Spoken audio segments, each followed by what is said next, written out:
Hello, hi, assalamualaikum guys. Welcome back to Adik Channel. Okay guys, so untuk video kali ni pula aku nak unboxing satu kereta dekat dinding aku ni. Aku nak unboxing kereta ni guys, Porsche 928S Safari. Yang ini bersih Hot Wheel.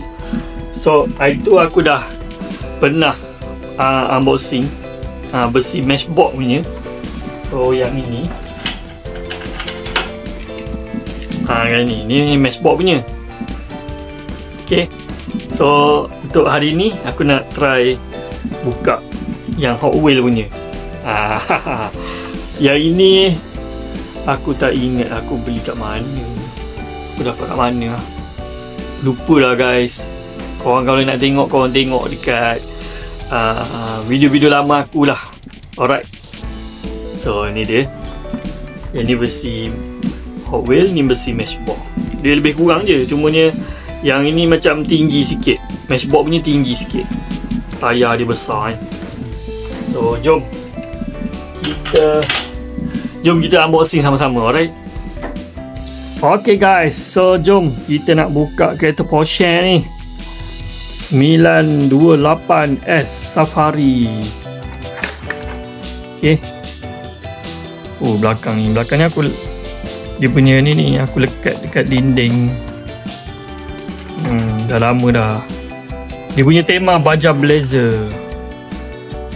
Baja ke kalau orang putih dia panggil bayar ke benda lah, lupa dah aku. So ni sempena 75 tahun Porsche. Okay guys, so jom kita buka. Bismillah. Wow.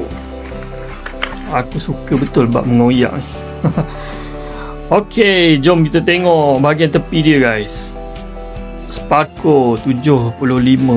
Ini pun tingkap tertutup juga guys.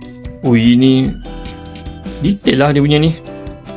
13 Bilstein Hot Wheel Porsche. Lepas tu ni apa benda ni, tulis BBS. Okay, so ni bahagian depan dia.